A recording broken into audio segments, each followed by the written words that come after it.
water points where people can get potable water.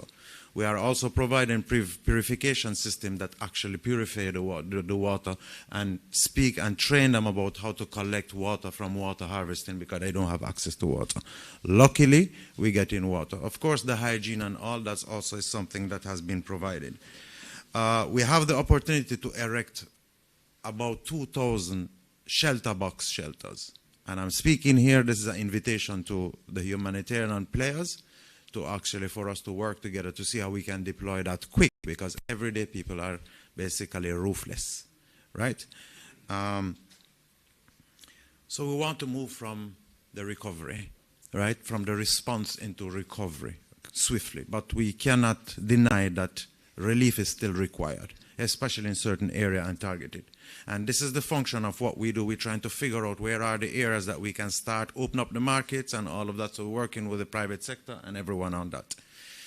And I want to say something. Our role here as a HAC does not start when a hurricane happens. We have been mitigating. You heard Minister speaking about Hurricane Beryl, lessons learned, right?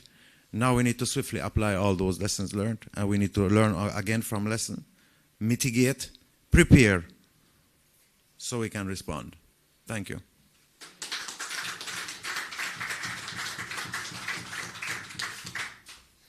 Thank you, Sir Nachle Haddo.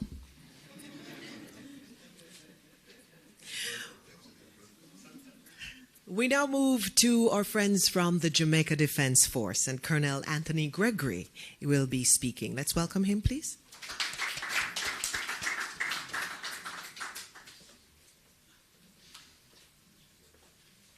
Thank you very much, Paula.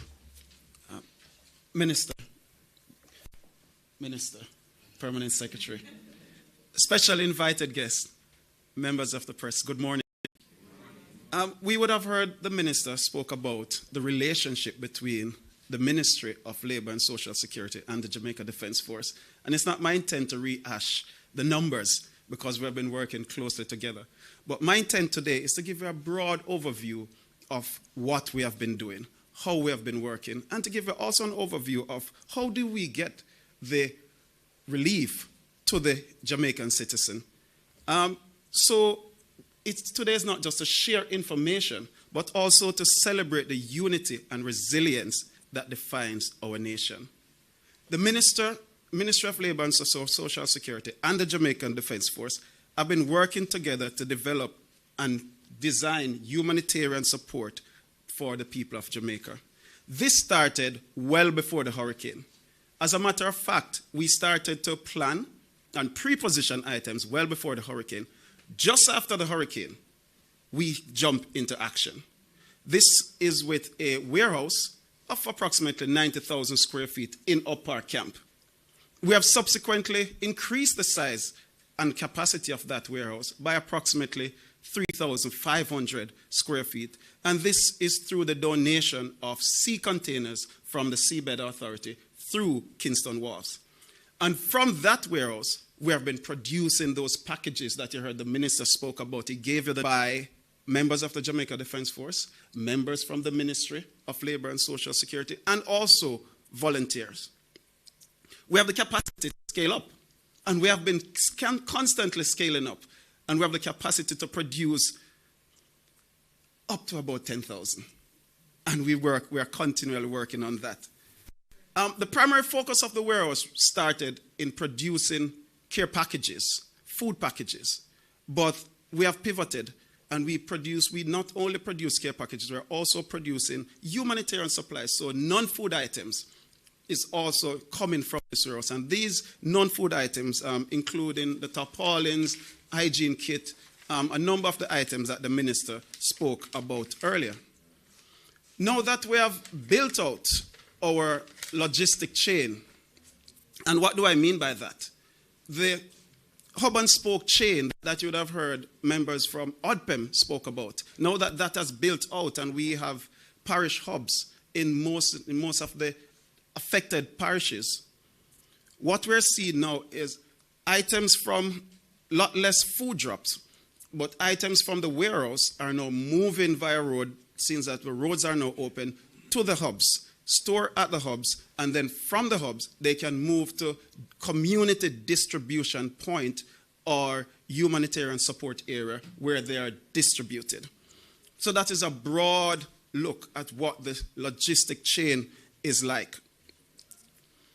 At the community distribution point, the JDF works again with MLSS to ensure that we are protecting the vulnerable, Minister, to ensure that we are reaching the elderly, to ensure that families with young children are prioritized.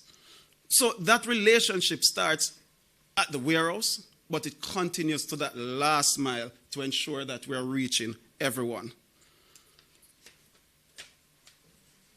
I recognize our international partners. I recognize our partners that have worked with us, and we continue to thank you. And what it shows is that the global solidarity in this crisis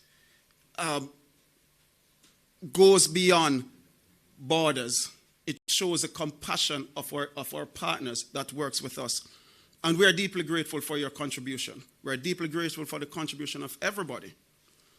In closing, I would like to say the coordinated efforts between the Ministry of Labor and Social Security and the JDF, united in this time of crisis, we are all committed in leaving no one behind.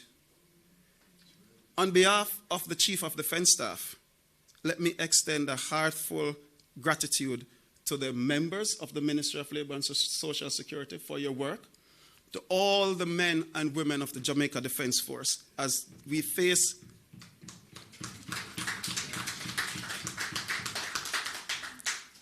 and just I would like to reiterate that as Jamaica faces adversity, we stand united and we stand strong and resilient and ready to rise again. Thank you very much.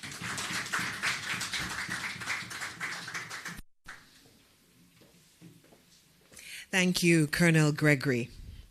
Our next speaker represents the Jamaica Red Cross. I'm told the committee chair is here. I'm going to ask her to introduce herself, her name. Welcome her nevertheless, please.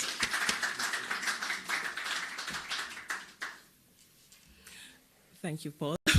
So my name is Esther Pinnock, and I'm the communications chair for the Jamaica Red Cross. It is my pleasure to greet you, Honorable Minister Charles, Minister of State,